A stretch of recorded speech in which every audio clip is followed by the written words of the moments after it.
काय स्टार्ट काय सांगेल तू ओएसआय लेयर मॉडेल का लागतो?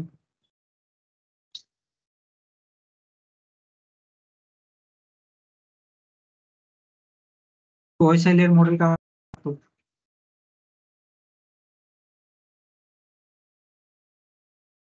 किती लेयर असतात? कुठले कुठले? Application layer, session, presentation, transport, network, returning. ठीक आहे, मग काय काय कुठे कुठे काय काय काम होतं? स्टार्टिंगला एक्सप्लेन करताना कुठून करणार? फिजिकल पासून काय ऍप्लिकेशन पासून? हा, मग काय एक्सप्लेन करा?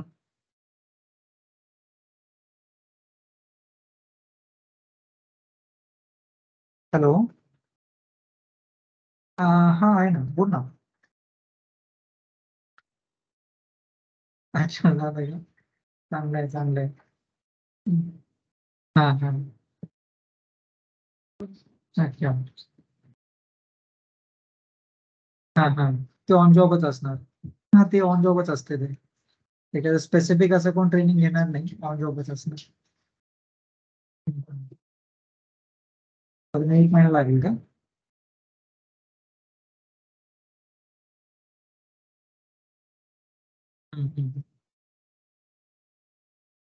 नाही, बरं आहे ते, अजून 1 महिना. तोपर्यंत सेट होऊन जाशील. हा हा, ते देणार नाहीत अजून. जोपर्यंत तू प्रोजेक्ट वर जात नाहीस तोपर्यंत नाही देणार. हम्म. हा, म्हणजे टूल्स वगैरे तू एक ओव्हरव्ह्यू होईल तुला.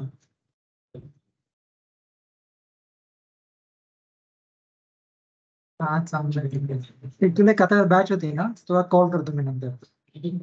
हा, चालेल.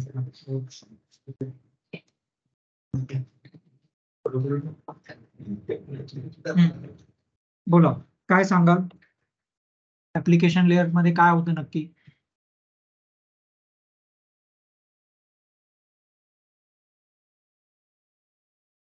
हा, म्हणजे हे का ओएसआय लेअर का? या मॉडेलची काय गरज आहे? डाटा पाठवायचं असेल तर ते आमचं ते जे 7 लेयर्स आहेत तर ते एक एक पॅकेट त्यावर चिडत जातात. दुसऱ्या लेयरला आपण दिसण्यासाठी जसं की ऍप्लिकेशन लेयरवर HTTPS द्यायला लागतं. लोक असं करतो ते त्याची गरज का पडली? कारण त्याच्यामध्ये एक स्टँडर्ड लेअर नेटवर्क ऍक्सेस करा. पूर्वी होतं का ओएसआय लेअर? कधी नव्हतं. हा? म्हणजे कुठे वाचले का आपल्या हातच नाही? 1984 अगोदर नव्हतं. 84च्या अगोदर नव्हतं. मग काय गरज पडली?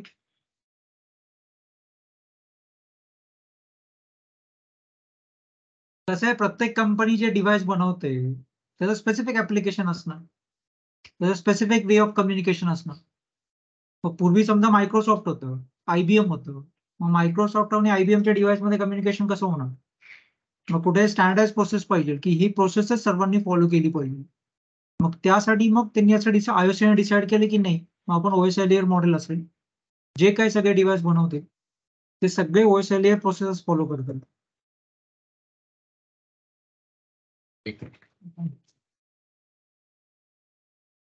आणि मग त्याच्यामध्ये मग 84 मध्ये तुमचं ओएसआय लेअर मॉडेल. ठीक आहे. मग त्या ऍप्लिकेशन लेअर मध्ये सर्वात पहिले काय होतं? तुम्ही URL मध्ये जाता, एखादी वेबसाईट टाक, ठीक आहे, www.yahoo.com एंटर. काय झालं?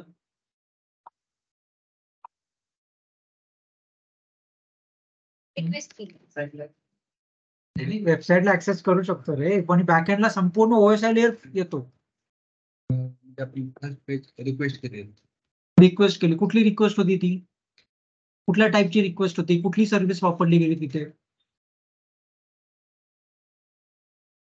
HTTP आहे, HTTPS आहे. म्हणजे ज्यावेळेस तुम्ही yahoo.com प्रेस करून एंटर करता, URL मध्ये HTTP किंवा HTTPS येतं.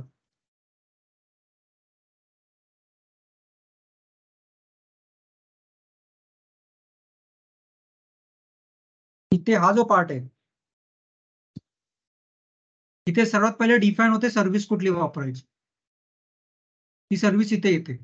मग ती एचटीटीपी आजच्या डेटला एचटीटीपी कोण वापरत नाही, एचटीटीपीएस आहे. पण सर्व्हिस जी डिफाईन करता तुम्ही ती ऍप्लिकेशन लेअर डिफाईन होते, की कुठलं ऍप्लिकेशन ऍक्सेस करायचा प्रयत्न करतोय त्याच्यासाठी कुठली सर्व्हिस वापरली पाहिजे ती डिफाईन होणार तुमच्या ऍप्लिकेशन लेअर. मग तुम्ही वेब पेज ऍक्सेस करताय म्हणून एचटीटीपीएस वेब एक सर्व्हिस ऍप्लिकेशन लेअरची एक सर्व्हिस यूज आहे. अजून असं काय ऍक्सेस करणार की ज्याच्यासाठी वेगळी कुठली तरी सर्व्हिस वापरली जाईल?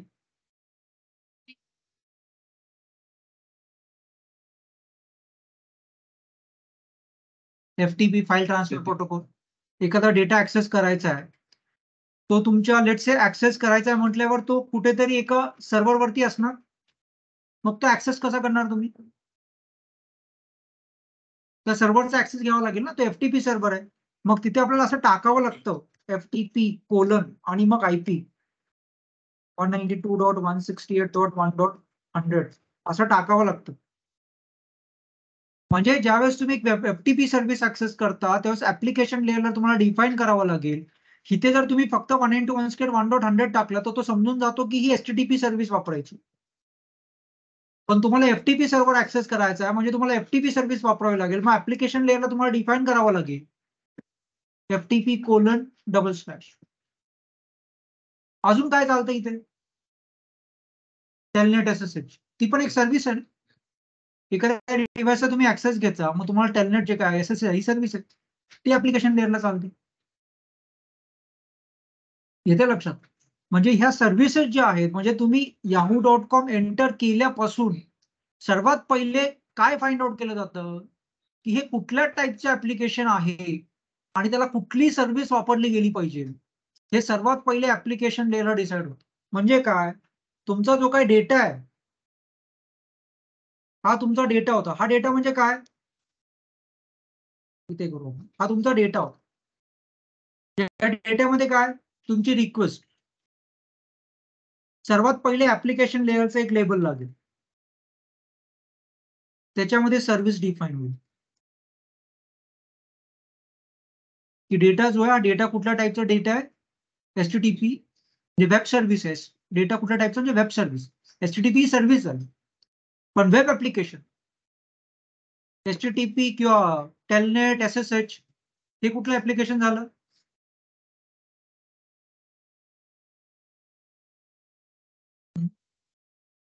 ते वेब थ्रूच तुम्ही ऍक्सेस करता पण ते ऍप्लिकेशन कुठलं झालं. हा सॉफ्टवेअर झालं, सगळं सॉफ्टवेअरच आहे. पण मग हे ऍप्लिकेशन म्हणजे कुठलं, ऑथेंटिकेशन करण्यासाठी ऍक्सेस घेण्यासाठी तुम्ही वापरता ते ऍप्लिकेशन झालं. ऍप्लिकेशन साठी कुठली सर्व्हिस वापरली जाईल ती सर्वात पहिले ऍप्लिकेशन लेअरला डिसाईड होणार. त्याच्यानंतर काय होणार, हा त्याच्यानंतर कुठला लेअर येतो, सेशन लेअर. सेशन लेअरला काय होतं, सेशन लेअरला तुमचा सोर्स आणि जो डेस्टिनेशन आहे. प्रेझेंटेशन लेअरला काय होईल, नाही होईल काय ते,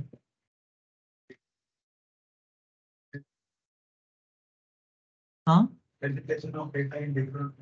हा म्हणजे काय, त्याला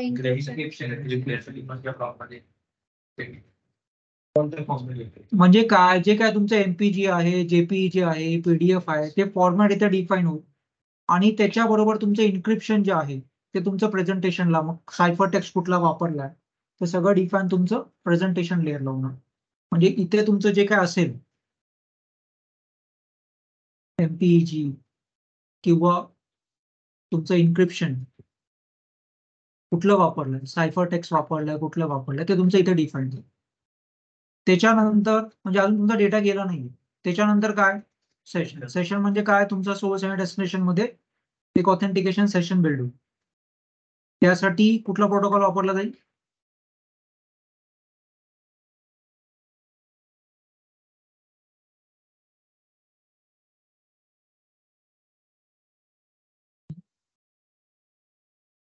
नाही टाइम आहे. म्हणजे कसं, तुम्ही एखादा पेज ओपन करून ठेवला तर तो पेज असा बाय डिफॉल्ट स्टिल तसाच राहतो.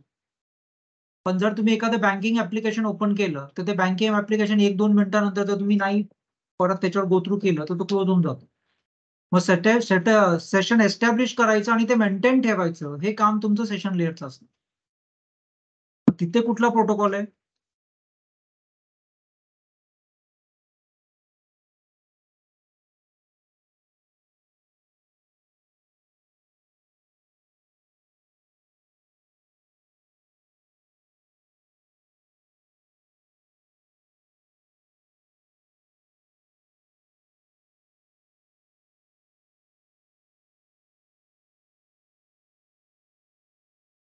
विचारलं तर गुगल कर.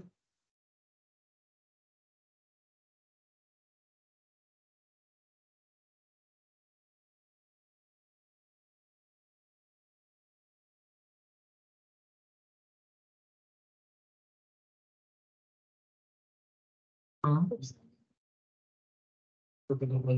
सेशन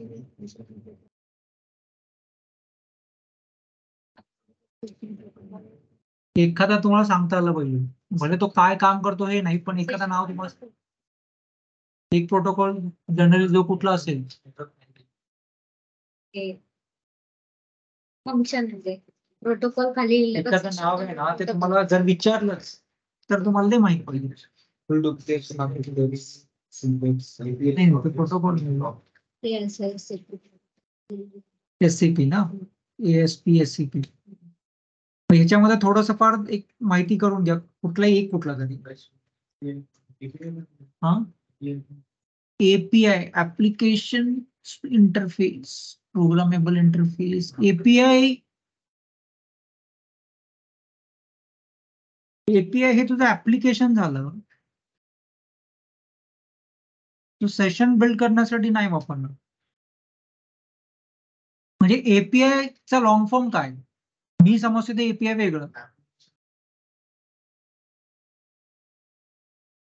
API कसं असतं, जर सांगायचं म्हटलं तर, तुम्ही जेव्हा सॉफ्टवेअर मध्ये काम करता, एखादं ऍप्लिकेशन तुम्हाला डेव्हलप करायचं, तर त्यासाठी जो काही कोड लिहिला जातो तो जनरली सगळा अवेलेबल असतो. मग तुम्ही काय करता, त्याची API की घेता आणि ते API की मध्ये तुम्ही तुम्हाला जे पाहिजे तेवढे चेंजेस करता आणि ती API की पुश करता. पण मग त्याचं ते सेशन लेअर स्पेसिफिक असं नाहीये. पण API की वापरून, म्हणजे काय, API म्हणजे काय, एक ऍप्लिकेशन आहे, एक ऍप्लिकेशन डेव्हलप करायचं. मग ते ऍप्लिकेशन डेव्हलप करून सेशन बिल्ड करते, पण तो प्रोटोकॉल नाही झाला. ते ऍप्लिकेशन त्यांनी बिल्ड केले सेशन एस्टॅब्लिश करण्यासाठी. नंतर तुमचा एक कुठला येतो, ट्रान्सपोर्ट लेअर. ट्रान्सपोर्ट लेअर पण थोडं डीप मध्ये बघू. नेटवर्क लेअर काय असं काही सांगण्यासारखं नाहीये. काय नेटवर्क लेअर मध्ये तुमचं पॅकेट काय, सोर्स IP, डेस्टिनेशन IP, अजून पॅकेटच्या हेडर मध्ये काय काय येतं.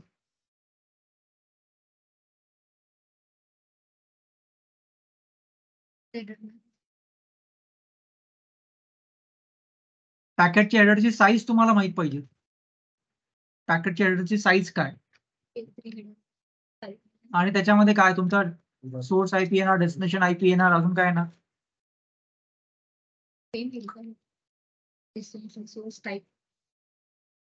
पॅकेट मध्ये टाईप चेक कर एकदा.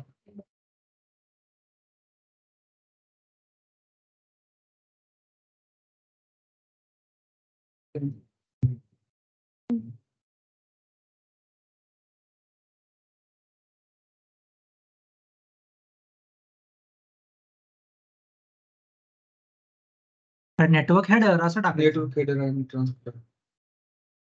नेटवर्क हेडर टाकायचं. नेटवर्क हेडर मध्ये काय काय येणार, किंवा लेअर 3 हेडर. हेडर मध्ये डेटा IP आणि ते झालं शॉर्ट मध्ये. पण ऍक्च्युअल हेडर जो आहे ना, इमेज मध्ये येईल नाही येईल. इमेज मध्ये नाही टाकता येत.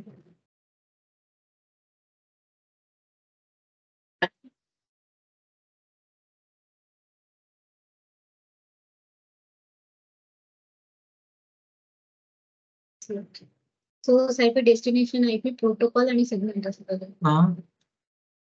सोर्स IP, डेस्टिनेशन IP, हा. प्रोटोकॉल, सेगमेंट असतात. हे बघ, हा तुमचा ट्रान्सपोर्टचा आहे, हा TCP आहे.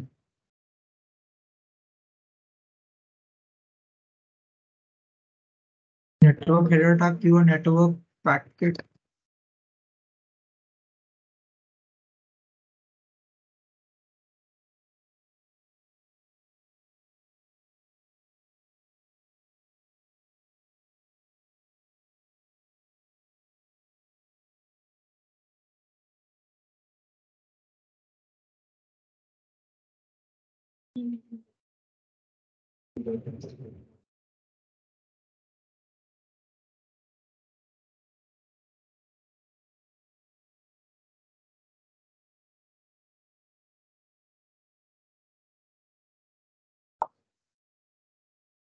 हे तुम्हाला बुक मध्ये मिळेल. नेटवर्क हेडरची साईज. हेडर म्हणजे पॅकेट. हा नाही, 4 बिट कसं आहे? तुझा IP ऍड्रेसच 32 बिटचा आहे ना. IP ऍड्रेस सुद्धा 32 बिटचा, सोर्स एक 32, डेस्टिनेशन एक 32 बिट. तो 4 बाईट मध्ये असेल बघ. 20. हा, मग तुझा ट्रान्सपोर्ट लेअरचा 20 बाईटचा हेडर लागणार, नेटवर्क लेअरचा 20 बाईटचा हेडर लागणार. म्हणजे जी आपण ऍक्च्युअल जी डेटा म्हणतो ना, हा डेटा, हा जो ऍक्च्युअल डेटा जो असतो, हा असतो 1500 बाईट्स. त्याला आपण काय म्हणतो? MTU, maximum transfer unit. म्हणजे जो काही तुमचा डेटा असतो, हा वन शॉट मध्ये जाणार नाही. तो प्रत्येक डेटाची साईज असेल ती 1500 बाईट्स असणार. आणि हा 1500 बाईट्स मध्ये 32 मायनस 20, 32 प्लस 20 किती येईल? 52. 1500 मायनस 52 किती येईल? 1448 येईल का? 1448 ना. 1448 हा तुमचा ऍक्च्युअल डेटा असतो. याच्यामध्ये तुमचा ट्रान्सपोर्ट लेअरचा 20 to 32 बाईट्स चा तुमचा हेडर लागतो. आणि त्याच्यानंतर त्याला नेटवर्कचा 20 बाईटचा हेडर लागतो. मग ही जी संपूर्ण जो काही तुमचा डेटा आहे, हा तुमचा M2U असतो. तो तुमचा जातो. जर हे 2020 असेल तर 2020 प्लस म्हणजे हा 4460 असणार. जर हा 2020 असला तर. आणि हा 20 प्लस TCP जर तुमचा 32 बाईटचा असेल तर हा 1448 असतो. म्हणजे हा जो काही तुम्ही पार्ट म्हणता ना, हा तुमचा डेटा. त्याच्याबरोबर हा जो काय तुमचा हेडर लागतो TCPचा आणि तुमचा नेटवर्कचा, हा 2020चा त्याच्यात ऍड होतो. म्हणजे ऍक्च्युअल डेटा जो MTU असतो तो 1500च्या वर काही जात नाही. 1500च्या वर गेलं त्याला आपण जायंट फ्रेम म्हणतो. आणि 1500च्या खाली असेल त्याला आपण रंट म्हणतो. मग हे एरर असतं. म्हणजे फ्रेम ही 1500च्या वर नाही गेली पाहिजे आणि फ्रेम ही 1500च्या खाली नाही गेली पाहिजे. जर तसं काही असेल तर समोरचा डिव्हाइस म्हणजे राउटर जो असतो,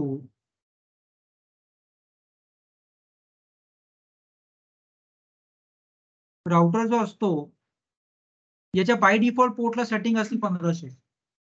याचा समोरचा जो डिव्हाइस असतो त्याची बाय डिफॉल्ट सेटिंग असते 1500. त्यामुळे 1500 दोन्ही ऍक्सेप्ट करतात. जर समोरच्या डिव्हाइसला तुम्ही 1600 सेटिंग केली तर मग एरर्स याला चालू करणार. हा 1500 ने पाठवणार आणि हा एक्सपेक्ट करतो 1600 ने आलं पाहिजे. मग त्यावेळेस तुम्हाला शो IP इंटरफेस वरती कंटिन्युअस तुम्हाला एरर्स दिसतील. CRC एरर दिसतो, जंट एरर. म्हणजे समजा आपण याच्यावरती बघितलं,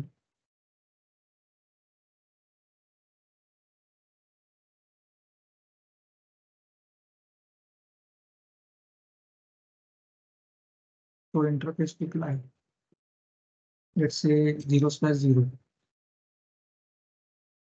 याच्यामध्ये आहे ना, हा काउंट वाढत जातो. तुमचे CRC एरर्स वाढतात, रन्स वाढतात. हा प्रॉब्लेम कधी येतो?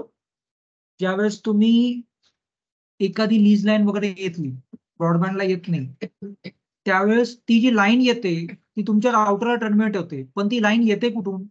ISPच्या एक्सचेंज मधून येते. मग तो BSNL असेल, टाटा असेल, मग तिथे मक्स असतात. मक्स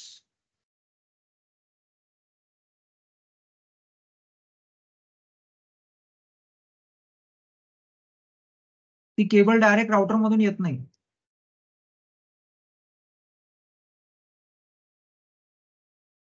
आता हा छोटा पार्ट झाला, पण ह्या टाईपचे असे मक्स असतात.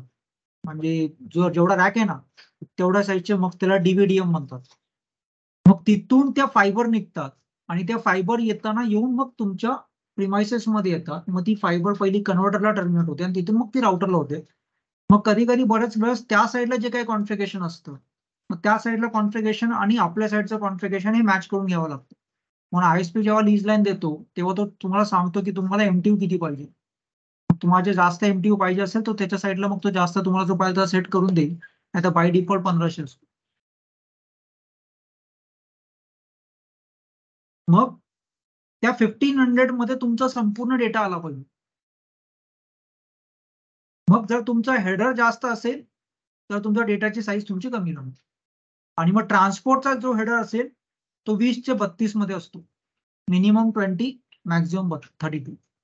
नेटवर्कचा आहे तो 20.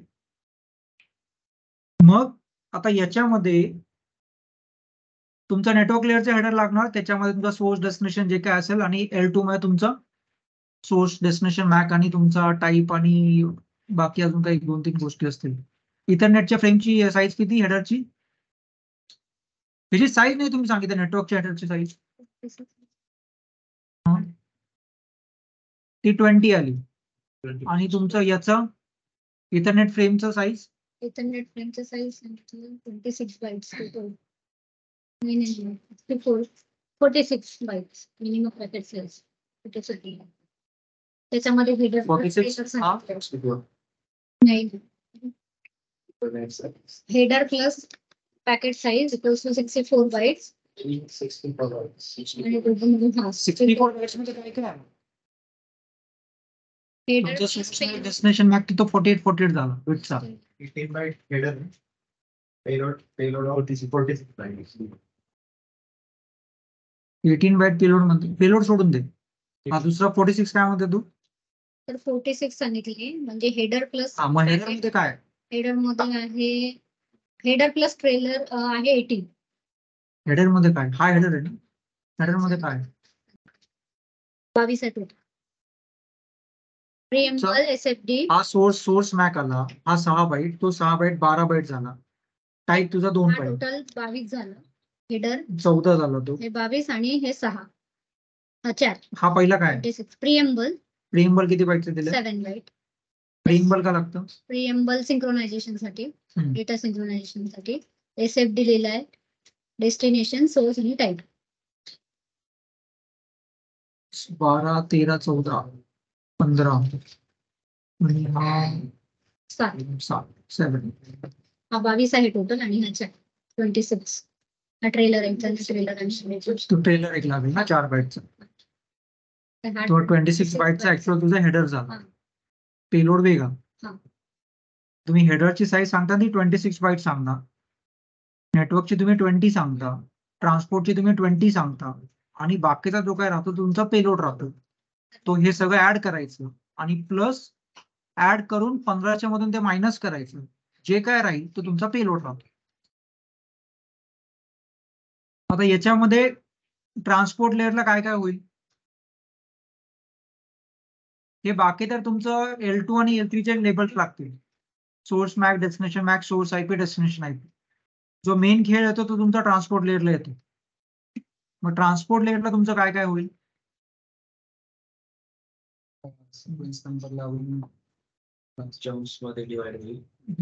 ट्रान्सपोर्ट लेअरला काय होईल? सर्वात पहिले डिसाइड होईल TCP वापरायचं का UDP वापरायचं. ते कनेक्शन ओरिएंटेड, कनेक्शन लेस. मग जो काही ऍप्लिकेशन लेअर पासून जो काही डेटा येतो तो बिट्स मध्ये असतो. म्हणजे ऍप्लिकेशन लेअर मधून जो खाली तुमचा सेशन नंतर प्रेझेंटेशन सेशन नंतर जेव्हा तो येणार, जेव्हा तो ट्रान्सपोर्ट लेअरला येतो तेव्हा तो बिट्स मध्ये असतो. मग तो संपूर्ण जो काही डेटा बिट्स मध्ये असतो त्याला बाईट्स मध्ये कन्वर्ट करायचं काम हा ट्रान्सपोर्ट लेअर करतो. म्हणजे प्रत्येक बिट्स घ्यायचे, त्याला बाईट्स मध्ये करायचं, एक एक बाईट्स मध्ये कन्वर्ट करायचं आणि अशी एक सेगमेंट बनवायची. मग ती सेगमेंटची साईज किती असेल?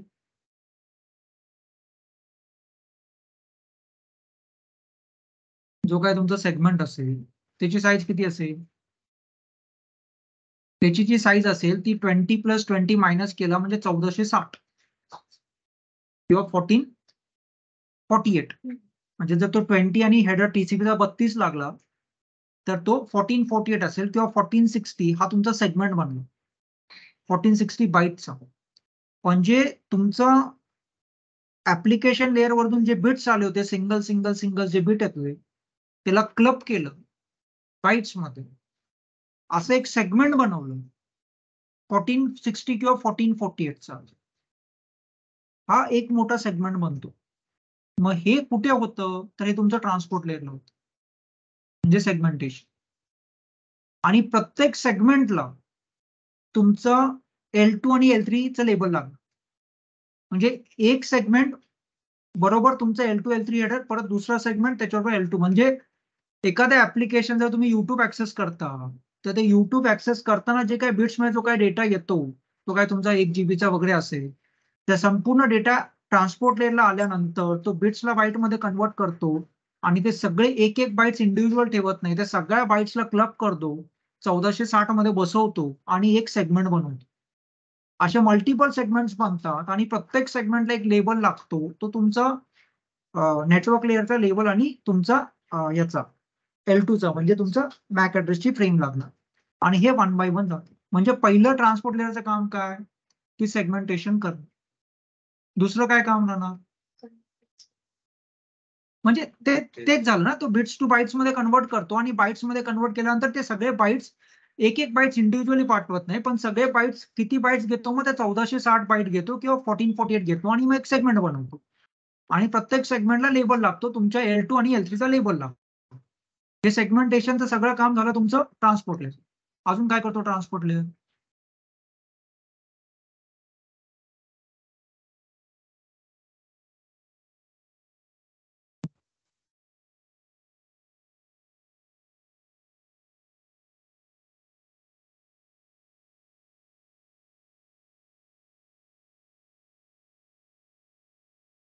सेगमेंटेशन एक झालं. दुसरं काय? विंडोइंग आपण एक म्हणतो. विंडोइंग एक कन्सेप्ट असतो. तिसरा कन्सेप्ट काय? Error detection. आणि चौथा कन्सेप्ट काय? Connection orientation. म्हणजे 4 मेन कन्सेप्ट असतात किंवा 4 मेन काम हे तुमचं ट्रान्सपोर्ट लेअर मध्ये. सेगमेंटेशन, कनेक्शन ओरिएंटेशन, विंडोइंग आणि चेकसम म्हणजे सिक्युरिटी एरर डिटेक्शन. सिक्युरिटी नाही, एरर डिटेक्शन. हे 4 काम तुमचं ट्रान्सपोर्ट लेअरला होतं.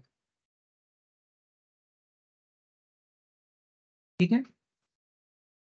आता पहिलं सांगताना तुम्ही काय सांगणार की बाबा सेगमेंटेशन काय होतं, कसं होतं, ते बिट्स मध्ये वगैरे बाईट्स मध्ये कन्वर्ट करून ती सेगमेंट बनते.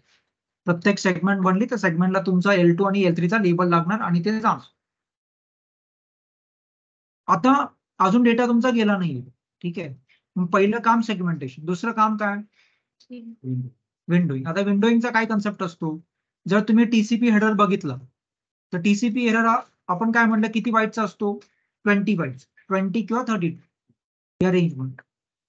तर आपण हेडर मध्ये काय बघितलं? तर हेडर मध्ये काय असतं? टीसीपी आहे म्हणजे सोर्स ऍड्रेस डेस्टिनेशन ऍड्रेस काय येणार? सोर्स ऍड्रेस डेस्टिनेशन ऍड्रेस टीसीपीच्या हेडर मध्ये काय येणार?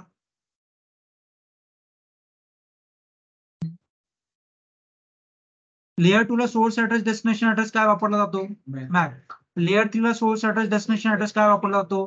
आयपी.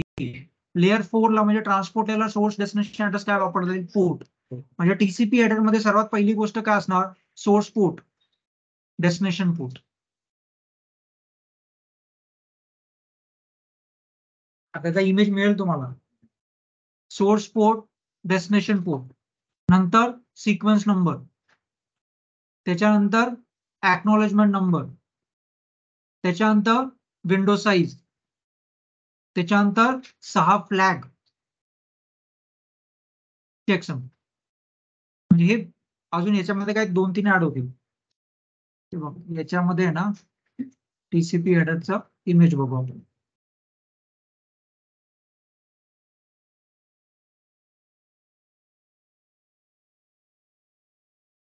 हा तुमचा TCP header, source port, destination port, sequence number, acknowledgement number, flag 6 आहेत, विंडो साइज डिफाईन होते, अर्जंट आणि अर्जंट म्हणजे काय आपण डिस्कस करू. अर्जंट काय, अर्जंट एक फ्लॅग असतो, चेकसम आणि डीओ 4 बिट्स बघावं लागेल मला काय, पण ठीक आहे बाकीचं आपण एक्सप्लेन करू. ठीक आहे. आणि याची संपूर्ण जी साईज असते ती 20 बाईट्स असते. आता म्हणजे हे सोर्स आणि डेस्टिनेशन पोर्ट सांगायची गरज नाही, ते माहिती आहे. कुठलेही ऍप्लिकेशन जेव्हा तुम्ही ऍक्सेस करणार तेव्हा ते डेस्टिनेशन जर असेल, ऍप्लिकेशन असेल तर त्याचा पोर्ट असेल. HTTP असेल तर तो 80 असेल, परत तुमचा DNS असेल तर तो 53 असेल, परत तुमचा DHCP काल तुम्ही बघितला त्याचा 68, 67 असेल. तो जो पोर्ट आहे तो इथे डिफाईन होईल. त्याच्यानंतर सिक्वेन्स नंबर आणि एक्नॉलेजमेंट नंबर. आता याच्यामध्ये काय होतं,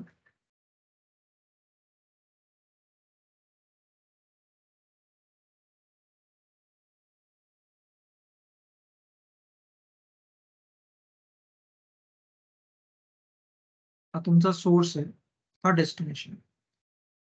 तुमचा जो काही डेटा तुम्ही पाठवला तो डेटा पाठवताना त्याच्या प्रत्येक डेटाला म्हणजे जी काय आपण सेगमेंट म्हणतो, प्रत्येक सेगमेंटच्या आतमध्ये एक बाईट असतो. असे 1460 बाईट झाले. त्यातल्या प्रत्येक सेगमेंट म्हणजे सेगमेंटच्या आतमध्ये प्रत्येक याला एक सिक्वेन्स नंबर असतो. लेट्स से यांनी सुरुवात केली डेटा पाठवायला. तुझा पहिला जो काय पाठवेल डेटा त्याचा sequence number let's say randomly असतो. लेट्स से 1049 सिक्वेन्स नंबर असतो. आता हे आपण काय म्हणतो, हे TCP आहे, कनेक्शन ओरिएंटेड. मग याच्यामध्ये एक्नॉलेजमेंटचा कन्सेप्ट आहे. म्हणजे ज्यावेळेस जो काही मी डेटा पाठवतो त्या सिक्वेन्स नंबर असेल त्याचा एक्नॉलेजमेंट मला आलं पाहिजे, तर मला कळेल त्याला मिळालं का नाही मिळालं. हा काय करतो, त्या सिक्वेन्सला एक्नॉलेज करतो.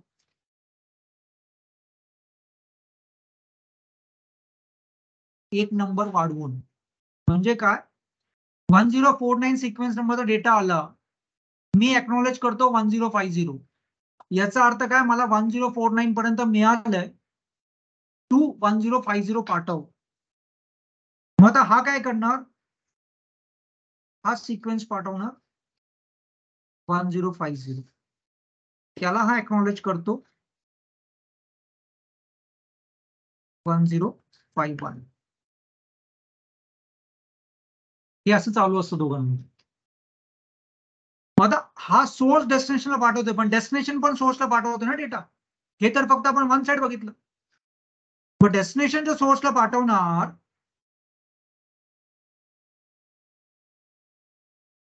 डेस्टिनेशनच्या सोर्सला पाठवेल, त्याचाही काही डेटा असेल, तो त्याचा सिक्वेन्स नंबर तो रॅन्डम जनरेट करेल.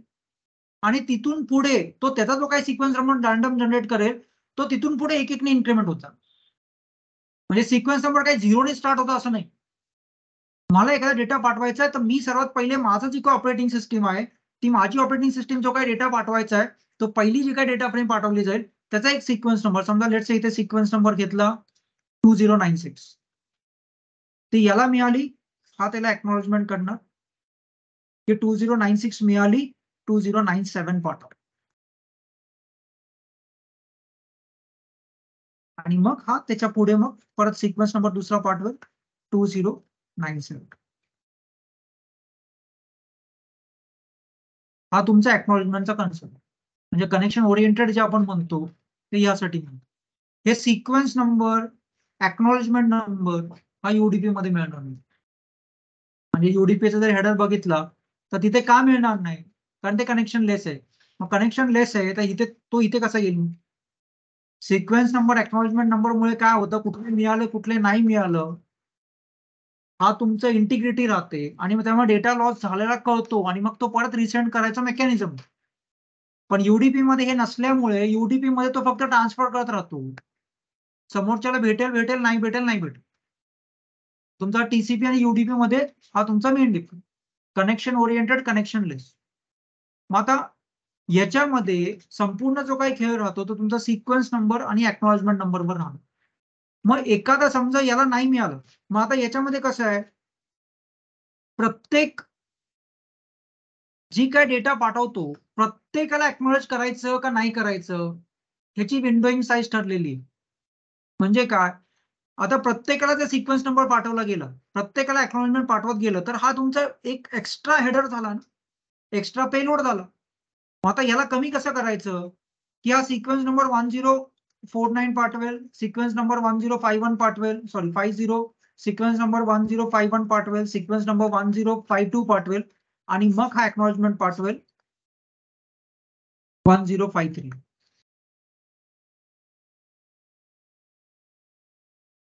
याचा अर्थ काय, तुम्ही 4 सिक्वेन्स नंबर पाठवले, त्याच्यानंतर एक एक्नॉलेजमेंट केलं. मग याचा अर्थ काय झाला, मग की मला 1052 पर्यंत सगळे मिळाले आणि त्याच्यामध्ये समजा त्याला एखादं कुठलं नाही मिळालं, म्हणजे 1049 मिळालं. समजा विंडोइंग साईज 4 आहे, समजा विंडोची साईज 4 आहे, तर तो काय करतो, 1049 मिळालं, प्रत्येकाला वेगवेगळं एक्नॉलेजमेंट पाठवत बसत नाही. 1049 मिळालं तो ठीक आहे, गप्प बसतो. 1050 मिळालं तो सिक्वेन्स नंबर बघतो, गप्प बसतो. 1051 नाही मिळालं, त्याला 1052 मिळालं. मग त्याला काय लक्षात येतं की 1050 मिळालं, त्याच्यानंतर मला 1052 मिळालं, पण 1051 मिळालं नाही. मग हा एक्नॉलेजमेंट करतो 1051 पाठव म्हणून परत. म्हणजे विंडोइंग साईजमुळे काय झालं, की प्रत्येक सेगमेंटला इंडिव्हिज्युअली एक्नॉलेजमेंट सेंड करायच्या ऐवजी तुम्ही विंडोइंगची साईज डिफाईन केली की बाबा 4 असेल, म्हणजे 4 सेगमेंट आल्यानंतरच मी त्याला एक एक्नॉलेजमेंट देईन. मग त्या केसमध्ये काय, प्रत्येक सेगमेंटला एक्नॉलेजमेंट तो करत बसत नाही. मग ते तुम्ही डिफाईन करू शकता, 4 आहे का 8 करायचंय. मग हे कुठे डिफाईन होतं, जो व्यक्ती ऍप्लिकेशन डिझाईन करतोय. मग आता एखादी बँकिंग साईट असेल तर त्या केसमध्ये काय होईल, त्याला एक्सपेक्टेड असेल की प्रत्येक याला एक एक्नॉलेजमेंट आलं पाहिजे.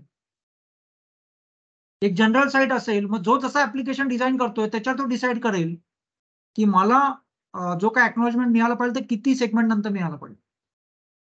मग ते आपण म्हणतो विंडोइंग साईज. म्हणजे थोडक्यात काय, की तुमचा जो सोर्स आहे तो कंटिन्युअस डेटा पाठवत असतो. आता जो डेस्टिनेशन आहे तो सेगमेंट घेतलं, तो कुठल्या लेअरला सेगमेंट घेतो, ट्रान्सपोर्ट लेअर. आता ट्रान्सपोर्ट लेअरला सेगमेंट घेतल्यानंतर त्याला ते कुठे पाठवायचंय, ऍप्लिकेशन लेअरला, त्याच्यावरच्या लेअरला पाठवायचंय ना. मग एक तर असा कन्सेप्ट असतो की विंडोइंग कन्सेप्टच नाही. मग विंडोइंग जर कन्सेप्टच नसेल, विंडो म्हणजे काय, बफर असतो. म्हणजे काय, सोर्स कंटिन्युअस डेटा पाठवतो, डेस्टिनेशन डेटा आला की त्याला प्रोसेस नाही करत. तो आला की डेटा प्रोसेस नाही तो करतो, काय करतो, वाट बघतो की मला 10 सेगमेंट आल्यानंतर मी प्रोसेस करणार. म्हणजे जनरली कसं असणार, समजा विंडोइंग कन्सेप्ट नसेल तर त्याच्यामध्ये काय होईल, सेगमेंट आला ऍप्लिकेशनला पाठव, दुसरा सेगमेंट आला ऍप्लिकेशनला पाठव, तिसरा सेगमेंट आला ऍप्लिकेशनला पाठव. विंडोइंग मुळे काय होणार, सेगमेंट आला तो बफर मध्ये ठेवतो, दुसरा सेगमेंट आला बफर मध्ये ठेवतो, तिसरा आला बफर मध्ये ठेवतो, चौथा आला बफर मध्ये ठेवतो.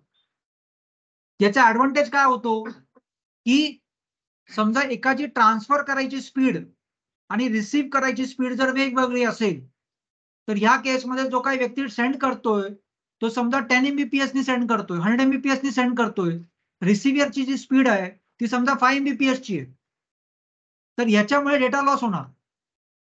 याच्यामुळे काय होणार, कारण जो सेंड करणार तुझा 10 Mbps नी सेंड करतो, रिसिव्हिंग समजा 5 Mbps नी करतोय, तर डेटा लॉस होणार, कारण का तो तेवढ्या स्पीडने रिसीव्ह करू शकत नाहीये, त्याची फक्त 5 Mbps स्पीड आहे. मग इथे डेटा लॉस होणार. मग याला डेटा लॉसला अवॉइड कसं करायचं, की माझी 10 MB हा सेंड करणार 10 Mbps नी करतो, रिसीव्ह करणार 5 Mbps नी करतो. मग हा काय करतो, लगेच त्याला एक मेसेज पाठवतो की माझी स्पीड 5 Mbps आहे. मग तू सिंक्रोनाइज जो काही डेटा पाठवशील तो त्या स्पीडनी पाठवेल, मग विंडोइंग साईज डिफाईन होतो. मग तो तेवढे सेगमेंट्स घेतो आणि तेवढे प्रोसेस करतो. एकदा त्याच्या सेगमेंट्स मध्ये, म्हणजे हा समजा फुल स्पीडने पाठवत राहिला, ह्याचा सेगमेंटची साईज किती आहे, लेट्स से 10 सेगमेंट्स, मग हा फक्त 10च रिसीव्ह करणार. आणि ती पहिली प्रोसेस करायला चालू करणार जोपर्यंत, म्हणजे हा पटकन पाठवत राहतो. ह्याची एकदा सेगमेंट साईज, एकदा विंडोची साईज फुल झाली त्याच्यानंतर ह्याच्यामध्ये याला स्पेस नाहीये नवीन सेगमेंट घ्यायची, मग तो नवीन सेगमेंट घेत नाही. मग एकदा पहिले हे एक एक पुश करायला चालू केले ऍप्लिकेशन लेअरला, त्याच्यानंतर मग तुझा परत विंडो साईज कमी होतो, मग परत तो नवीन सेगमेंट घ्यायला चालू करतो. म्हणजे याला आपण काय म्हणतो, बफरिंग. तुम्ही जे युट्यूबचे व्हिडिओ बघता, तर युट्यूबचे व्हिडिओ बघताना खाली एक लाईन येते, त्या लाईन मध्ये एक लाईन असते ती तुमचा ऍक्च्युअल टाइम दाखवते आणि एक लाईन त्या टाइमच्या पण पुढे चालू असते. तर तो बफरिंग तुमचं एक्स्ट्रा झालं, म्हणून तुमचं ज्यावेळेस इंटरनेट डाऊन जरी झालं तरी 1 मिनिट ते चालूच असतं तुमचं व्हिडिओ, तो बंद होत नाही, कारण का ते बफरिंग आलेलं असतं.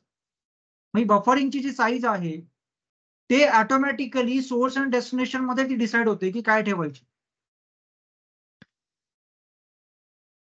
म्हणजे विंडोईंग तुमचं ट्रान्सपोर्ट लेअरला होणार, सेगमेंटेशन ट्रान्सपोर्ट लेअरला होणार, आणि तुमचं तिसरं काय, कनेक्शन ओरिएंटेड आणि तुमचा चेकसम.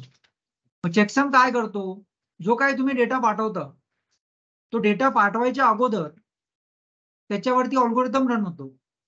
तो अल्गोरिदम काय करतो, एक रॅन्डम व्हॅल्यू जनरेट करतो. तो डेटा ज्यावेळेस डेस्टिनेशन जातो त्याच्याबरोबर ती चेकसमची व्हॅल्यू पण जाते. इथे आहे ना, याच्यामध्ये चेकसम 16 बिट्स आहे, ती व्हॅल्यू पण जाते.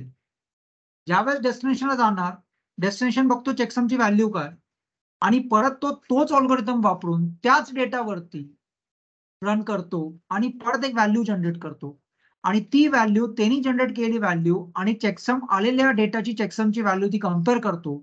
जर ती व्हॅल्यू सेम असेल याचा अर्थ डेटामध्ये कुठेही लॉस नाहीये, कुठेही एरर नाहीये. जर ती व्हॅल्यू वेगळी असेल तर डेटामध्ये एरर आहे, आणि मग तो त्याच्यासाठी परत एक्नॉलेजमेंट पाठवतो की हा सेगमेंट मला परत पाठव. हे तुमचं चेकसममुळे पॉसिबल आहे. म्हणजे एरर रिकव्हरी,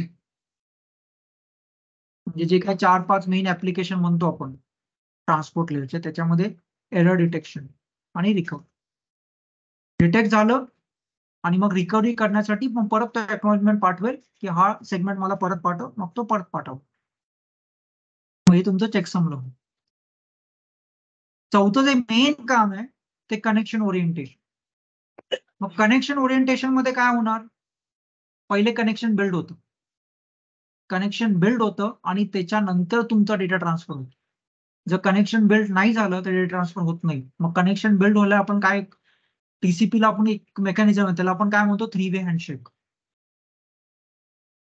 मग पहिले 3 वे हँडशेक होतो, आणि 3 वे हँडशेक झाल्यानंतर कनेक्शन एस्टॅब्लिश झाल्यानंतर तुमचा ऍक्च्युअल डेटा जातो. म्हणजे काय, पहिला मी एक सिक्वेन्स नंबर पाठवणार, त्याला तो एक्नॉलेजमेंट करणार, म्हणजे हे असं होतं.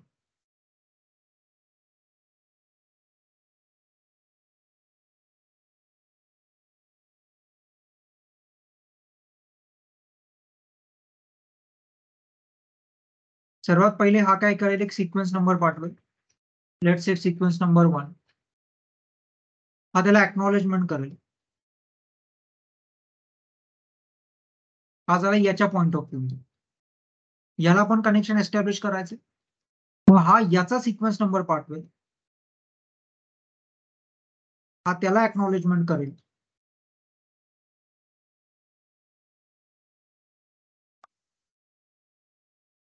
किती पॅकेट्स गेले, 4. मग याला आपण 3 वे हँडशेक कसं म्हणतो, 3च गेले पाहिजे, बरोबर. मग हे 2 आहेत ना, हे कंबाईन होतात.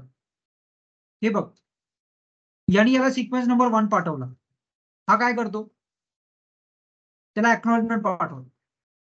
आणि मी हे मुद्दामून 4 वेळा लिहिलं कारण की तुम्हाला कळालं पाहिजे. नंतर तो त्याचा सिक्वेन्स पाठवतो. हे दोन्ही एका स्टेप मध्ये होत. म्हणजे काय, हा याचा टीसीपी हँडशेक पाठवेल, इथे सिक्वेन्स नंबर 1, बरोबर. हा याला पाठवताना, हा पहिला मेसेज झाला, हा याला पाठवताना काय करेल, याला एक्नॉलेजमेंट देईल,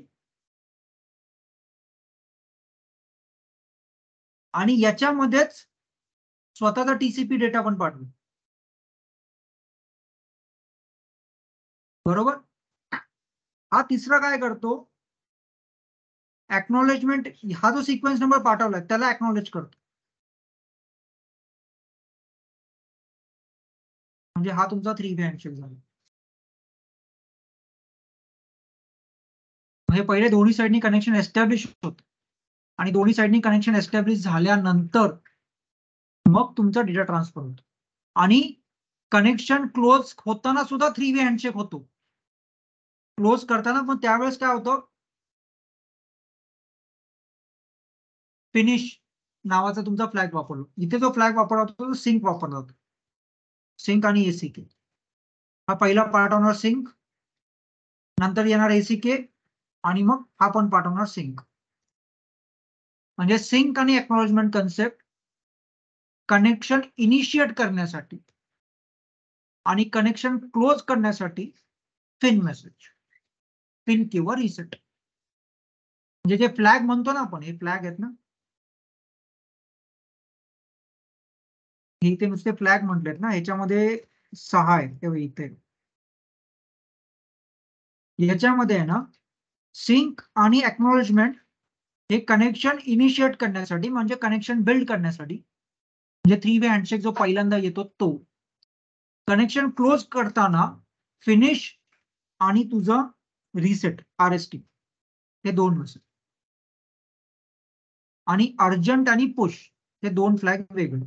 आता पहिले 2 कळाले.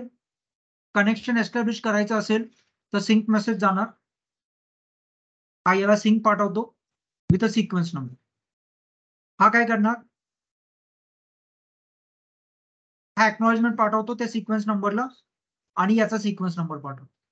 हा काय करणार, याला एक्नॉलेजमेंट पाठवतो आणि सिंक. म्हणजे हा एक, हे बघ, हा सिंक, हा एक्नॉलेजमेंट, हा सिंक. म्हणजे सिंक आणि एक्नॉलेजमेंट वापरून तुमचं 3 वे हँडशेक कनेक्शन एस्टॅब्लिश झालं. कनेक्शन क्लोज करताना तुमचा फिन येणार आणि तुमचा रिसेट येणार. आणि जो मधला जो असतो म्हणजे तुमचा अर्जंट आणि पुश. आता अर्जंट आणि पुश मध्ये काय डिफरन्स आहे, हा तुमचा सेगमेंट आहे. या सेगमेंटमध्ये हे तुमचे बाईट्स आहेत. बरोबर. तर सेगमेंटला पुश लागू शकतो. म्हणजे काय थोडक्यात, इथे विंडोचा बफर आहे ना, डेस्टिनेशनला विंडोचा बफर आहे. डेस्टिनेशन काय करतो, सगळे सेगमेंट घेतो.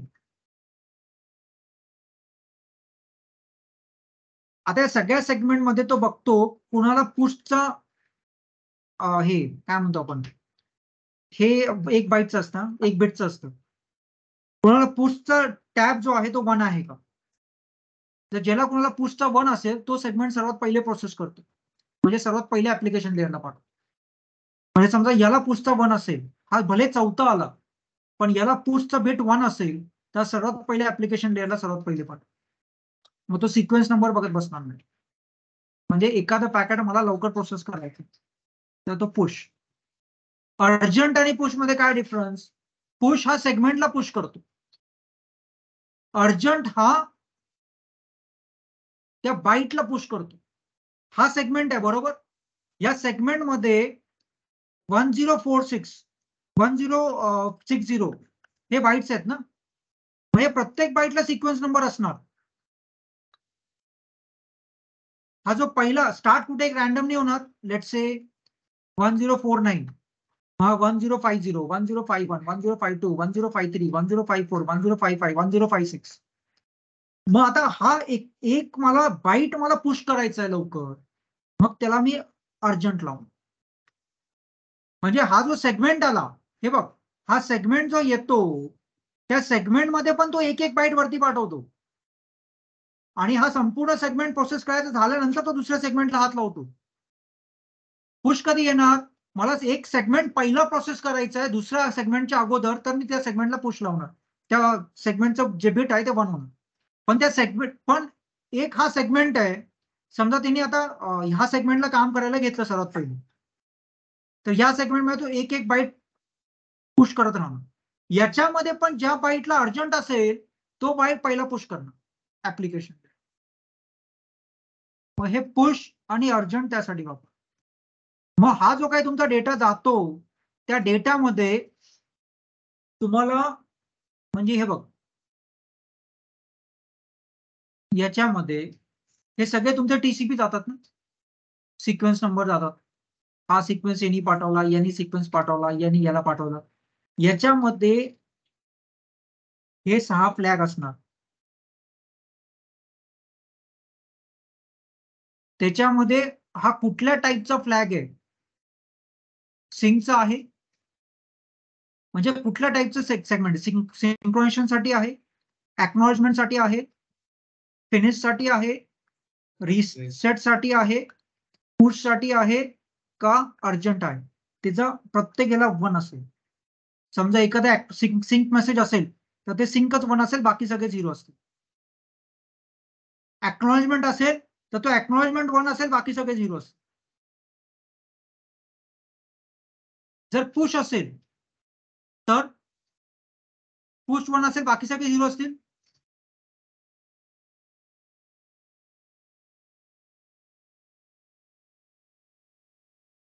जर पुश असेल किंवा अर्जंट असेल तर फक्त त्याचा एक 1 असेल, बाकी सगळे 0 असतील. तो पुश सिंकवाला पण असू शकतो ना, मग तो सिंकचा पण 1 असणार आणि पुशचा पण असणार. सिंक आहे पण तो लवकर प्रोसेस करतो. म्हणजे बँकिंग साईटमध्ये तुम्हाला जनरली दिसणार.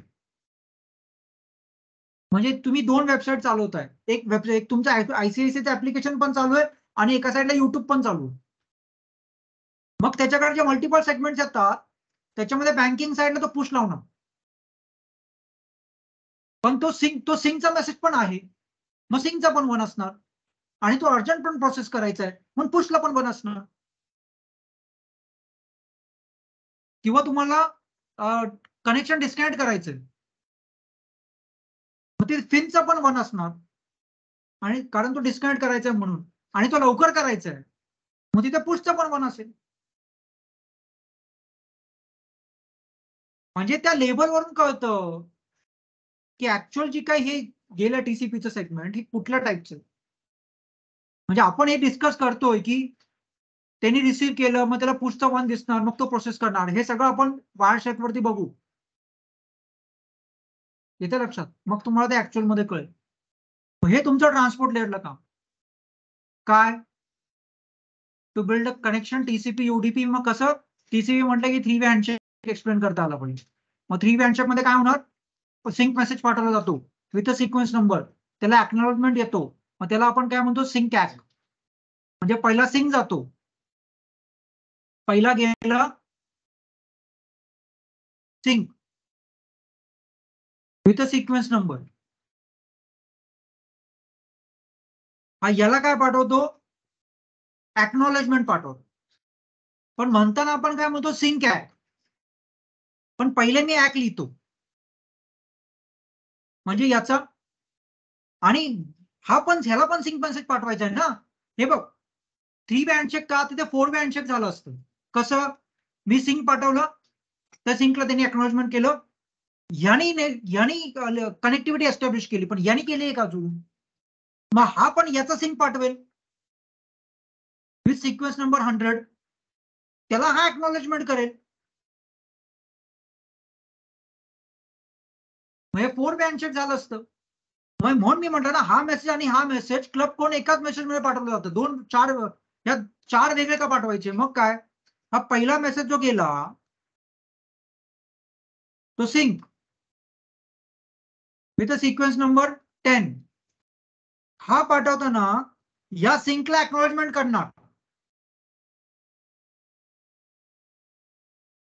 पण याला पण सिंक पाठवायचा आहे ना, म्हणून सिंक ऍक.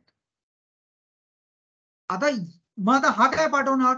याने जो सिंक मेसेज पाठवलाय त्याला एक्नॉलेजमेंट, म्हणजे इथे याचा सिक्वेन्स नंबर असेल ना काहीतरी 100, मग तो एक्नॉलेजमेंट 101. मग सिंक ऍक वापरून 3 वे handshake establish,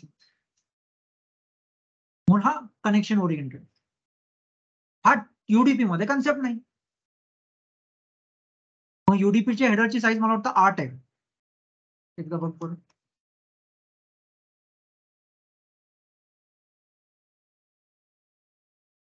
UDP.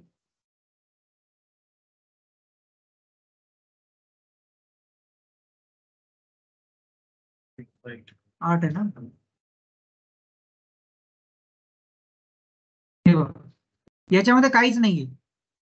Source port, destination port, acknowledgement number नाही, सिक्वेन्स नंबर नाही, कुठला फ्लॅग नाही, काही नाही. म्हणून याच्यामध्ये सिक्युरिटी काय राहत नाही. म्हणून युडीपी पण वापर. पण हे फास्ट आहे. का फास्ट आहे? 8च बाईट आहे. 8 बाईट प्रोसेस करायला किती वेळ लागतो? आणि 3 वे हँडशेक नाही. म्हणजे एखादा नाही मिळाला तर मी त्याला रिक्वेस्ट करेन, तो त्याला मला परत पाठवेल, हा प्रोसेस पण नाही. त्यामुळे युडीपी फास्ट आहे. ठीक आहे. आता हे जे आहे हे आपण ऍक्च्युअली बघू प्रॅक्टिकल मध्ये. ठीक आहे.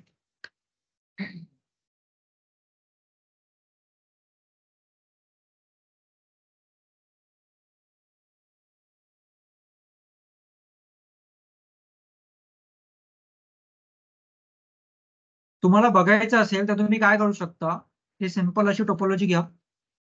एक विंडोजचा पीसी लावा.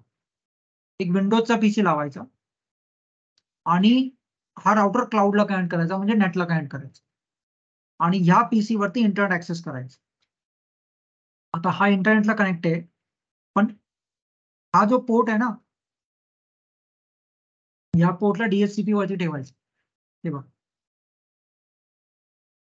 कॉन्फिगरेशन काही ह्याच्यामध्ये काय राउटिंग आहे का? काही नाही. या पीसीला आयपी बहुतेक मी मॅन्युअली दिलेत. तो हा व्हीपीसी आहे. तो आयपी याला 1.10 आयपी दिलाय. आणि याचा गेटवे म्हणजे या पोर्टला आयपी दिलाय 1.1. स्विचला काही कॉन्फिगर केलं नाहीये. याला आयपी 1.10 दिलाय, याला 1.1 दिलाय. स्विच फक्त एक कनेक्शन साठी लागेल म्हणून ठेवलं. विंडोजचा जो पीसी आहे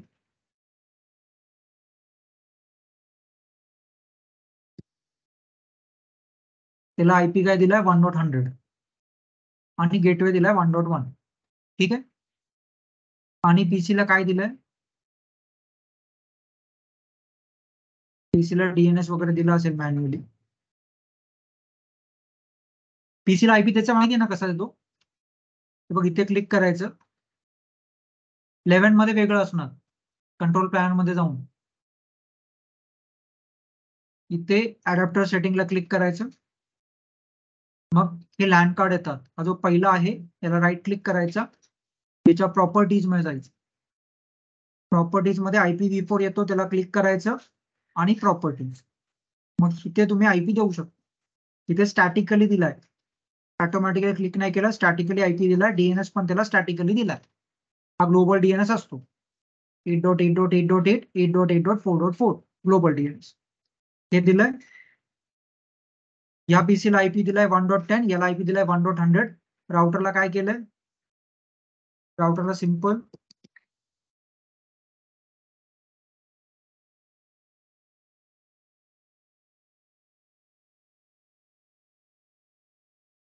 या पोर्टला 1.1 आयपी दिलाय.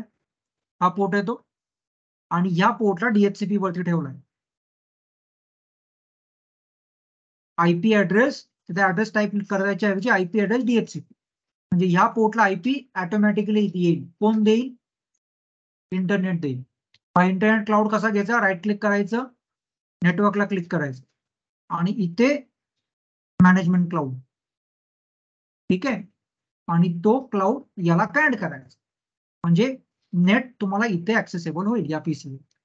ठीक आहे. आता हा जो पोर्ट आहे हा बंद करून ठेवलाय मी. ठीक आहे. याला आपण करू ऑन. सर्वात पहिले काय करू? ह्या पोर्ट वरती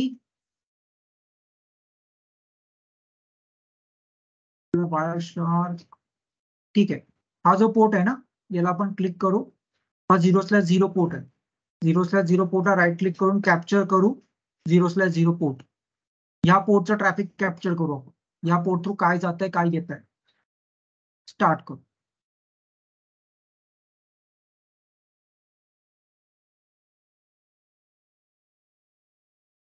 ठीक आहे. आता हे कॅप्चर आलं. आता काय करू, या पोर्टला ऑन करू.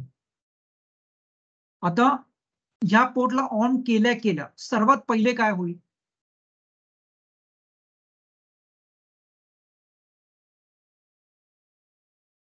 स्टॉप करू. हा, या पोर्टला ऑन केल्या केल्या सर्वात पहिले काय होईल,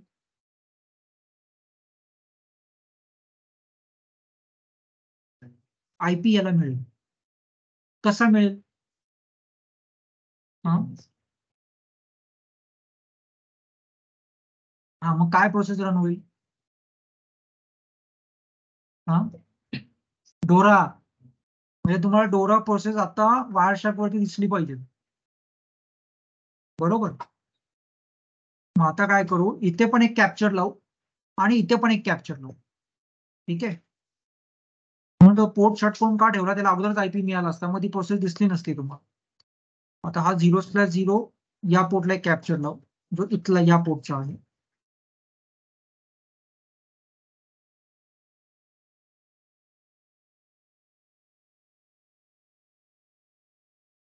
आणि एक कॅप्चर लावू या पोर्टला 1/0 कॅप्चर 1/0.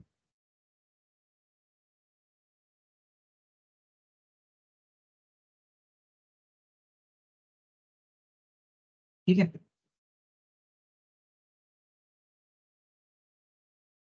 आता आपण हा पोर्ट ऑन करू.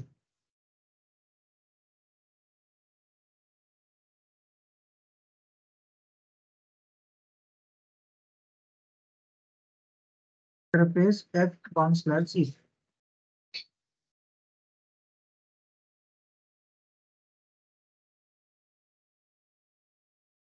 ठीक आहे. आपण नंतर कॅप्चर लावलो ना, हे बघू आपण. त्याला स्टॉप करून आपण बघू, पहिले होऊ दे प्रोसेस.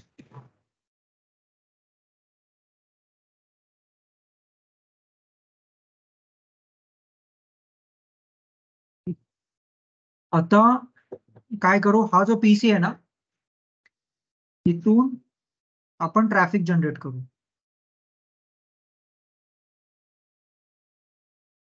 आता इंटरनेट याच्यावरती चालू झालं, त्याला आयपी मिळाला असेल. आता इथे आपण इंटरनेट ओपन करू.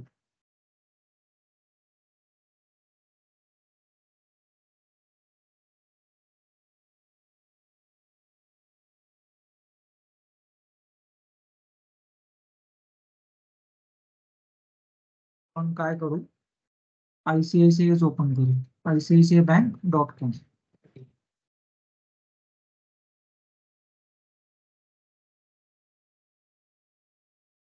ठीक आहे. याच्यावरती आपण ते ओपन केलं. ठीक आहे. 2-3 सेकंड थांबू.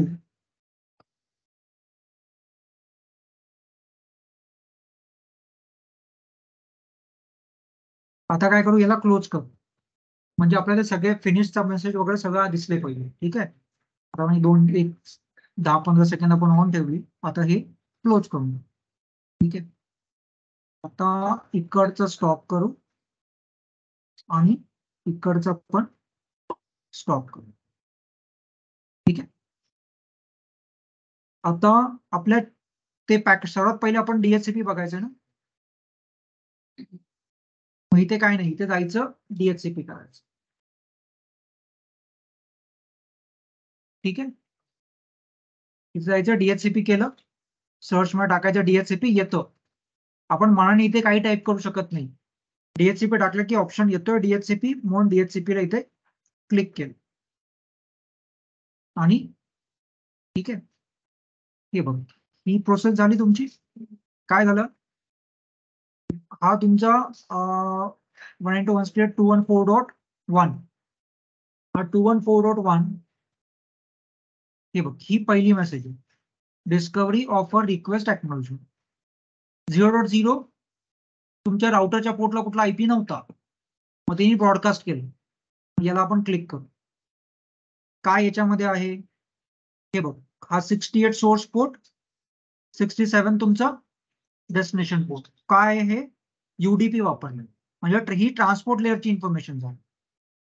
जर वरतून जर बघितलं, हे कुठला आहे तुमचा लेअर 3, हा लेअर 4 आणि तुमचं DHCP ऍप्लिकेशन लेअरला. याच्यामध्ये तो काय म्हणतो, याच्यामध्ये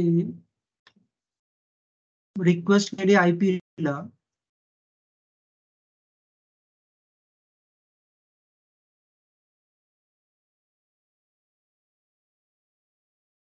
डिस्कवरी मेसेज साईज 1200, क्लायंट आयडेंटिफायरला आहे का काही, त्याचा मॅक ऍड्रेस. मग यांनी ऑफर सेंड केली, कोणी, सर्व्हर जो काही क्लाउड मध्ये आहे तो, 6 सर्व्हरचा IP 214.250. त्यांनी ऑफर काय केली, हे परत आपण मिनिमाइज करू.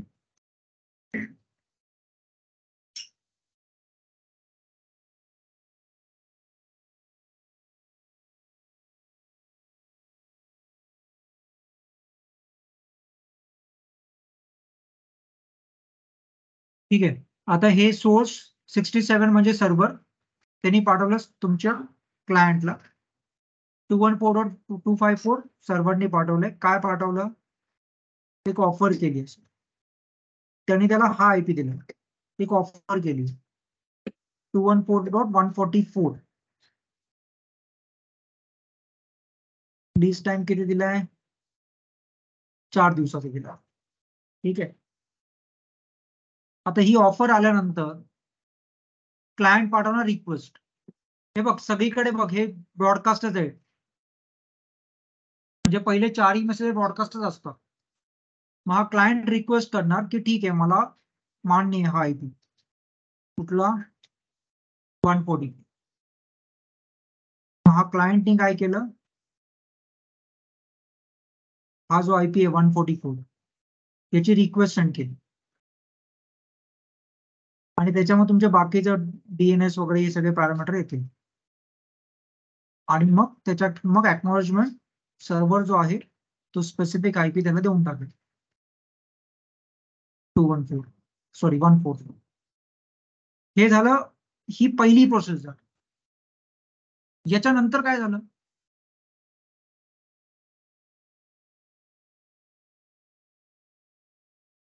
तुम्हाला जर कोणी विचारलं की बाबा ठीक आहे, तुम्ही इंटरनेट स्टार्ट केलं, PC वरती तुम्ही टाकलं, सर्वात पहिली प्रोसेस काय झाली, तुम्ही PC ऑन केल्या तुमच्या PC ला IP मिळाला, ही प्रोसेस कम्प्लीट झाली, डोरा कम्प्लीट झाली. त्याच्यानंतर काय केलं, तुम्ही इंटरनेट वरती जाऊन एक वेबसाईट ओपन करायचा प्रयत्न केला. ती कुठली वेबसाईट होती, ICICIbank.com. मग काय झालं बॅकएंडला, तुम्ही URL मध्ये गेला आणि टाईप केलं www.ICICIbank.com, एंटर. काय झालं मग बॅकएंडला, DNS पिक्चर मध्ये ICICIbank.com हे काय नाव आहे ना, त्याचा IP कसा, IP माहित नाही तुझ्या PC ला. मग इथे येऊ, इथे काय करू, DNS टाकू,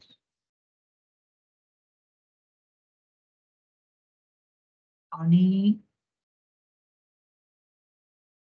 आता याच्यामध्ये खूप सारं शोधावं लागेल. इथे आपण ICICI बँक बघू, कुठे दिसते तर बघू. बॅकएंडला भरपूर प्रोसेस चालू असतात.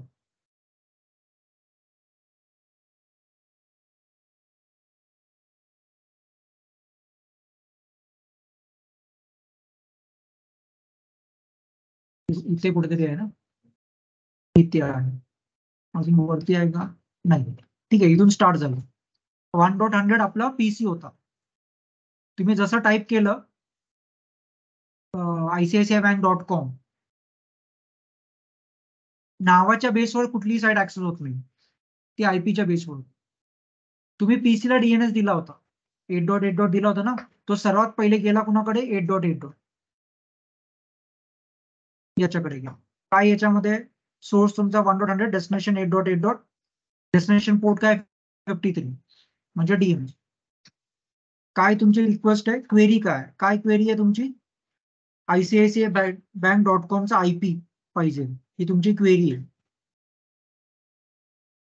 याला काय केलं, आता ही सगळी क्वेरी आहे, क्वेरीचा रिप्लाय असेल, म्हणजे 8. 8.8 इथेही आलं पाहिजे. बघा, ही सिस्कोची साईट होती, ही इथून ICICI चालू झाली.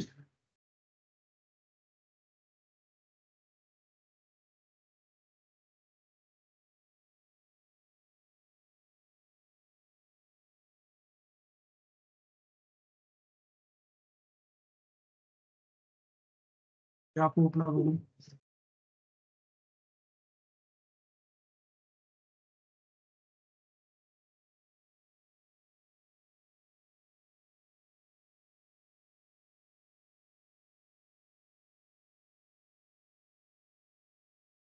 इथे आहे ना, ठीक आहे. हे 1.100 नी 8.8 ला रिक्वेस्ट पाठवली. हा रिस्पॉन्स आहे. हा 8.8 1.100 ला पाठवतो. काय पाठवतो? क्वेरीचा आन्सर पाठवतो. हा IP आहे, ICICI बँकचा पब्लिक आहे. मग इथून पुढे जे काही कम्युनिकेशन होणार बँक बरोबर, त्याचा सोर्स IP माझा 1.100 असेल, डेस्टिनेशन IP या 3 मधला कुठला तरी एक असेल, 66 डॉट. म्हणजे पहिला तुमच्या पीसीला IP मिळाला, तुम्ही इंटरनेट ऍक्सेस करायचा प्रयत्न केला, तेव्हा DNS इव्होक झाला. DNS नी काय केलं, जी काय तुम्हाला ऍक्सेस आहे, साईट ऍक्सेस करायची होती, त्याचा पब्लिक IP तुम्हाला दिला. तो का मिळाला? कारण तुमच्या पीसीला DNS माहित होता, त्यामुळे तो DNS कडे गेला. म्हणजे इंटरनेट चालू आहे, सगळं चालू आहे, आणि पीसीला जर तुम्ही DNS IPच दिला नाही, तर इंटरनेट जरी चालू असलं तरी तो होस्ट रिझॉल्व्ह करू शकणार नाही. म्हणून तुम्हाला हा IP पिंग होईल, 8.8.8. पिंग होईल, कारण का तुम्ही पिंग स्पेस IP टाकता. पण DNS जरी पिंग झाला तरी तुम्हाला ती वेबसाईट कुठलीही ऍक्सेस होणार नाही, कारण का वेबसाईट ऍक्सेस करण्यासाठी रिझोल्युशन प्रोटोकॉल पाहिजे. रिझोल्युशन प्रोटोकॉल DNS कोणाचा तरी पाहिजे, आणि DNS कोण आहे हे तुम्हाला पीसीला सांगता आलं पाहिजे. त्यामुळे तुम्हाला पीसीला सांगावं लागेल की तू पहिले DNS कडे जा, तर DNS कोण आहे. ज्यावेळेस तुम्ही DNS IP पीसीला देता, त्यावेळेस तुम्ही कुठलीही वेबसाईट टाईप केलं आणि एंटर केलं, तुमचा डिव्हाइस सर्वात पहिले DNS ला जातो, आणि DNS ला क्वेरी करतो की हा स्पेसिफिक ही वेबसाईट आहे, त्याचा मला IP पाहिजे, आणि त्याच्या क्वेरीला मग DNS रिप्लाय करतो. मग हा रिप्लाय 8.8 पासून तुमच्या डिव्हाइसला येतो. त्या क्वेरीमध्ये तुम्हाला आन्सर मिळतो की त्या स्पेसिफिक वेबसाईटचा IP काय. इथपर्यंत तुम्ही आला. ही झाली दुसरी स्टेप. तिसरी स्टेप काय? IP मिळाला, आता दोघांमध्ये कम्युनिकेशन चालू झालं. पुण्यामध्ये 1.100 आणि 66 डॉट मध्ये. मग ते बघायचं आपल्याला. इथे आपण काय करू, IP इथे आहे ना, असं लिहिलेलं आहे IP ऍड्रेस. इथे फक्त IP आपण हा टाईप करू, 66.117. आपल्याला माहित नाही 3 मधला कुठला, आपण बघू, सर्च होईल तो होईल.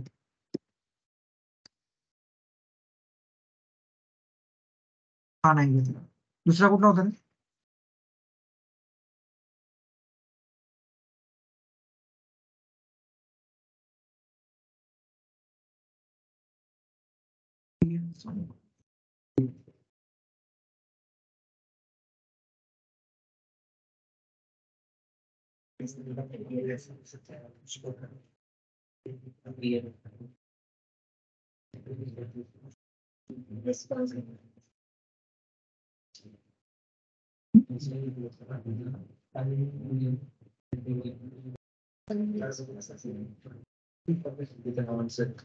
हे दोन्ही IP लक्षात ठेव बरं का. परत ते शोधावं लागेल.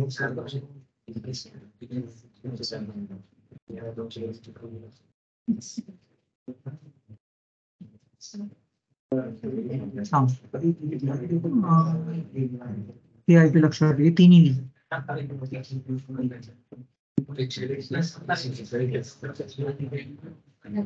ठीक आहे, आपण इथे येऊन बघू.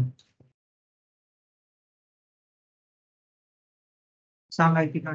13,235 13 13,235 4,233. तो पहिला भेटला नाही ना. ठीक आहे, दुसरा काय होता? 66 होता सांगू. आणि 13चे 3 आहेत ना. 13चे 2 आहेत, 66 चे 3 आहेत. 13चे सांग, राहिलेले 2. 13,235 138.1 192. दुसरा कुठला? 66 पूर्ण ते काढून असेल. नाही 13चे 3 आहेत ना. दोनच आहेत.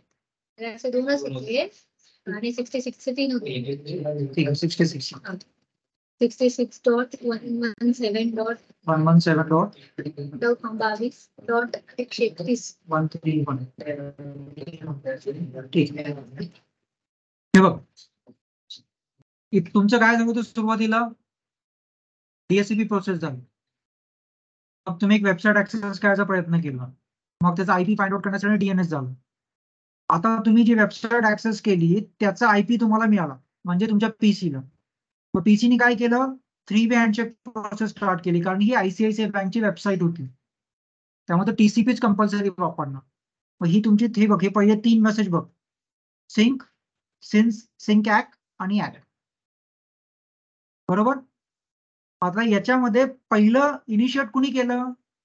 तुम्ही केलं 1.100. डेस्टिनेशन काय? जो काय तुमचा ICICI बँक, तिला क्लिक केलं तर तुमचा सोर्स 100 128 डेस्टिनेशन का, आणि हा TCP मध्ये काय येते तुमचं? सोर्स पोर्ट रॅन्डम असणार, डेस्टिनेशन पोर्ट HTTPS सर्व्हिस आहे, मग 443. आता याने सिक्वेन्स नंबर 0 घेतला. ठीक आहे.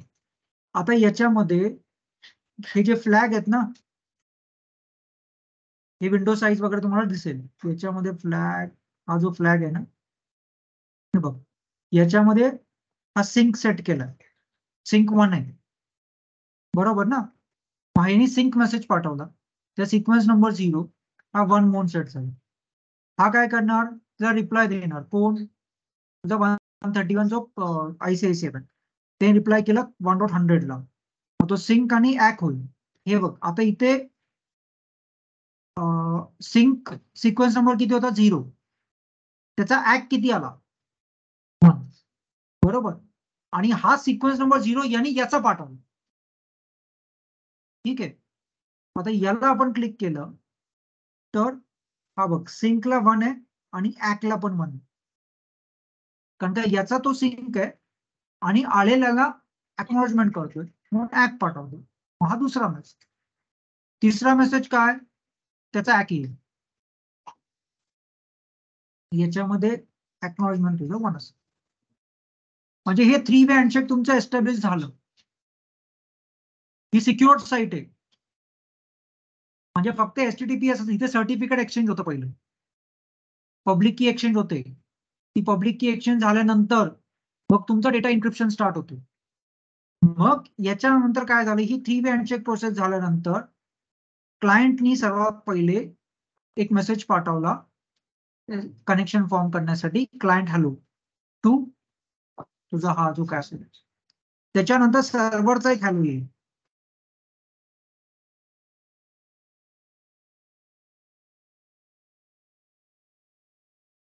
त्याच्यानंतर एक सर्टिफिकेट दिसेल. सर्टिफिकेट तुझा हा पाठवेल.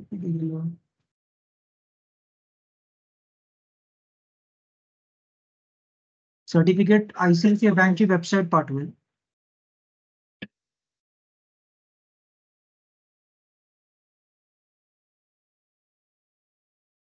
दिसतंय का तेवढे?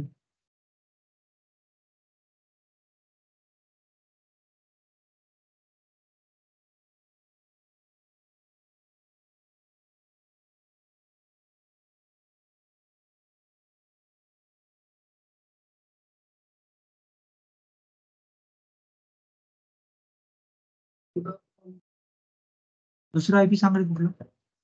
39. आणि नंतर 166.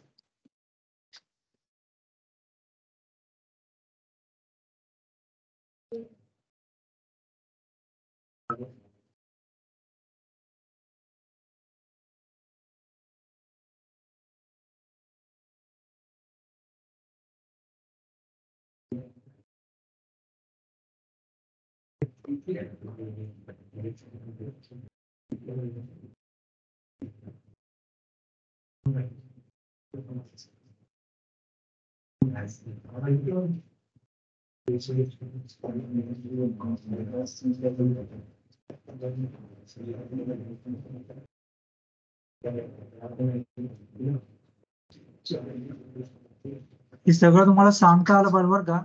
आता करताय तुम्ही टाइमपास, शोधायला वेळ लागतोय, पण ते त्याच्यामध्ये एक सर्टिफिकेट असतं. पहिलं TCP हँडशेक होतो. हँडशेक झाल्यानंतर मग क्लायंट सर्व्हरला हॅलो म्हणतो, सर्व्हर क्लायंटला हॅलो म्हणतो. त्याच्यानंतर सर्टिफिकेट शेअर होतं, आणि सर्टिफिकेट शेअर झाल्यानंतर मग ती की वापरून मग पुढचा जो काय डेटा आहे तो संपूर्ण इन्क्रिप्शन मध्ये जातो. सर्टिफिकेट लिहिलेलं येतं लगेच, कुठल्या याचं बघतो आपण, इथे बघू, इथे बघू याचं काय आहे. त्याच्यात दिसतंय बघू.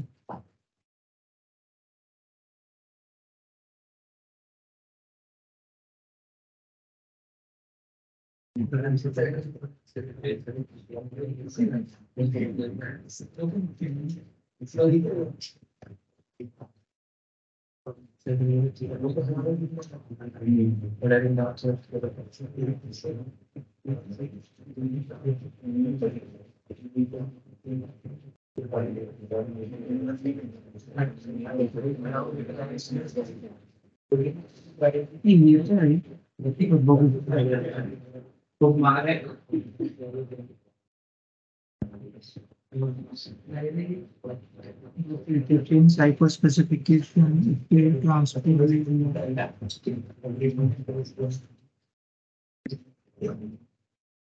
Data intelligence.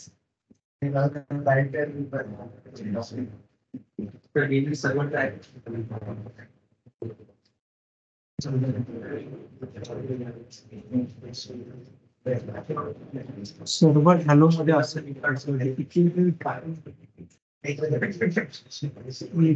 सर्टिफिकेट दिसत.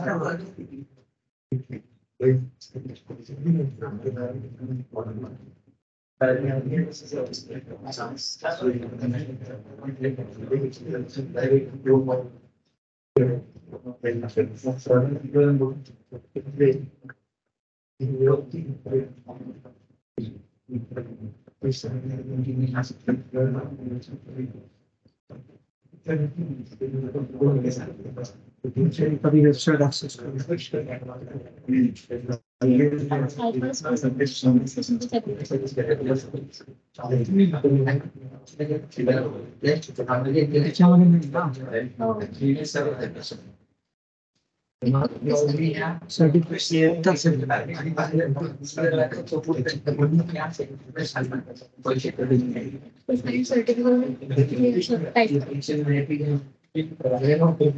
TLS, no? TLS check the 5 plus to 11.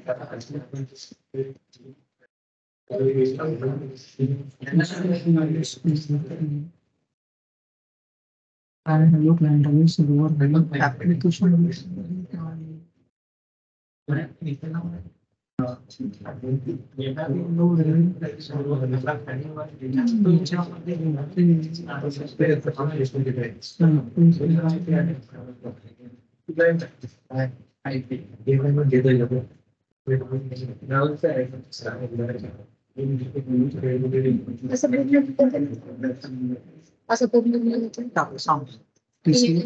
TLS dot handshake dot type equals to 11.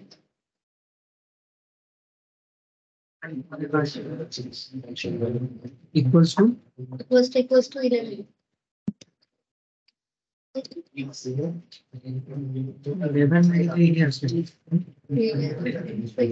Dot type and circuit.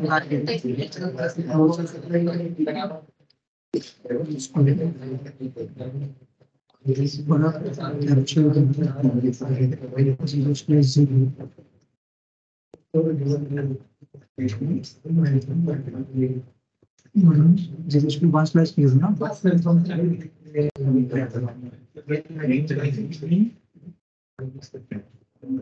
What are the having website open?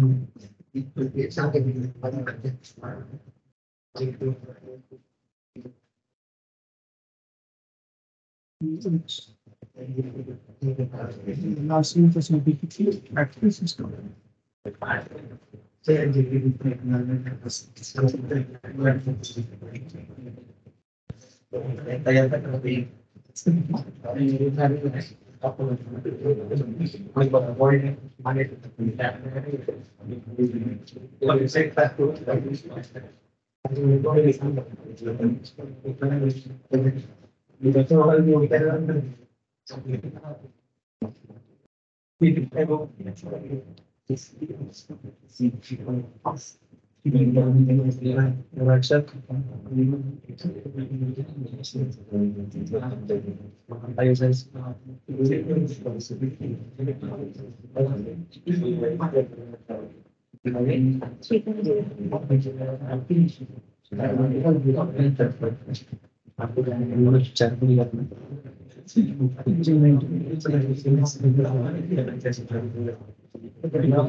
Server volume.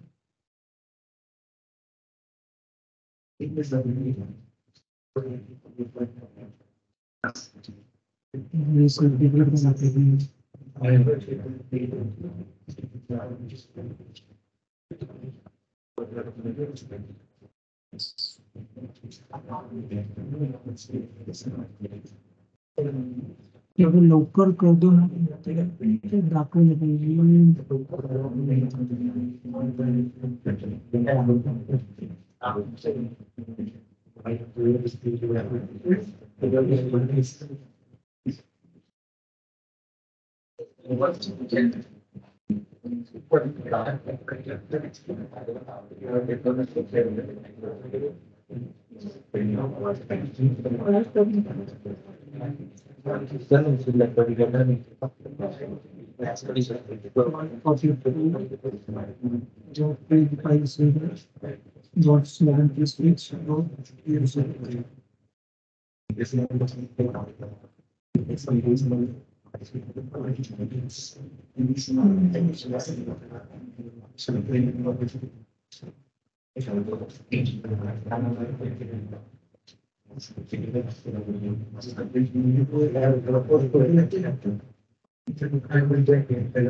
दाखवतो सर्टिफिकेट दाखवतो याच्यामध्ये TCB फिनिश तरी दाखवतो का?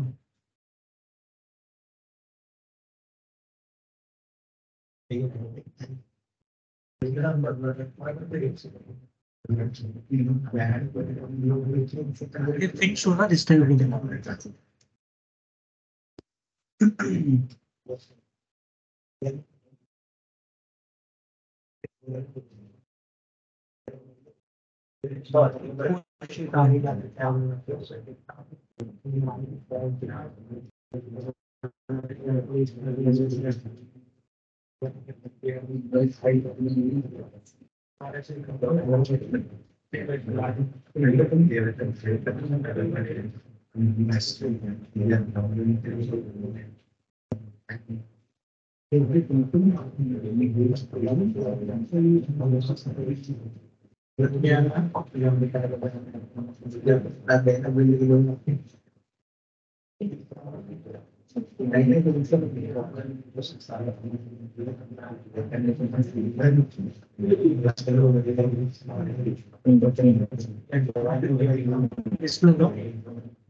Close करते मैं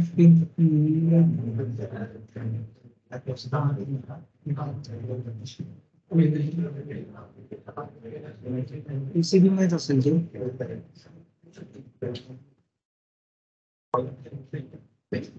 चष्मा लावायची काम सर इन्फो मध्ये सर्च करतायत इन्फो मध्ये नावाने डायरेक्ट बघावं लागतं.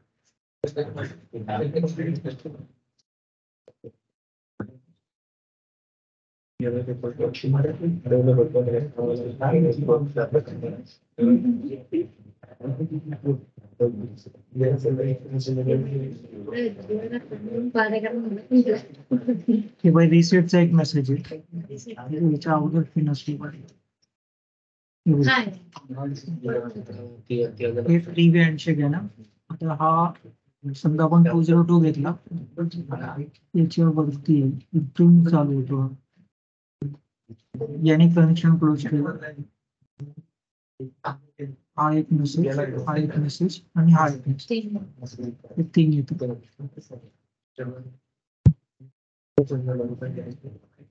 म्हणजे 3 हँडशेक तुमचं स्टार्टिंगला पण होतं नंतर पण होतं. फक्त एक दाखवायचं राहिलं ते सर्टिफिकेट ते आता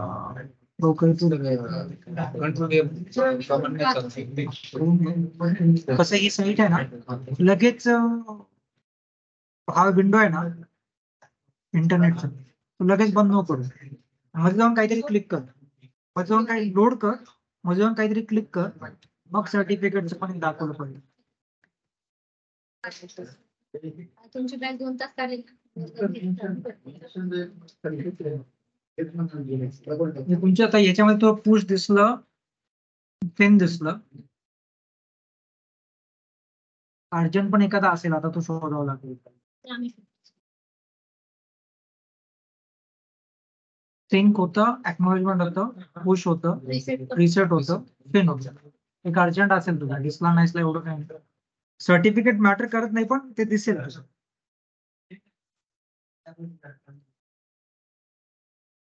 कळालं का हे करून बघा.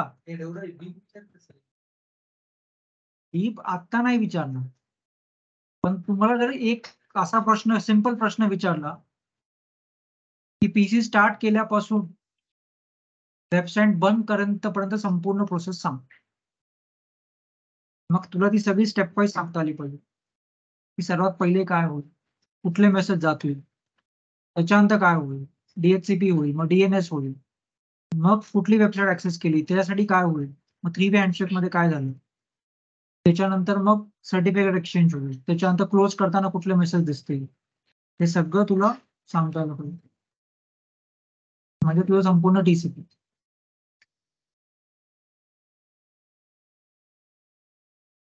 आणि हे जोपर्यंत तुम्ही स्वतः करून बघत नाही तोपर्यंत तुमच्या लक्षात येणार नाही.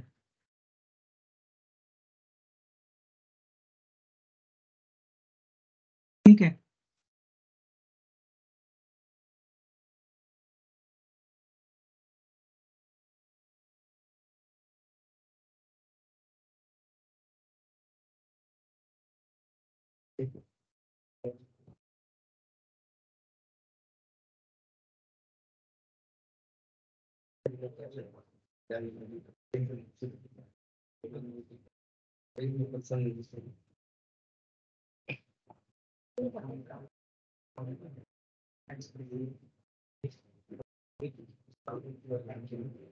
कधी इंटरव्ह्यू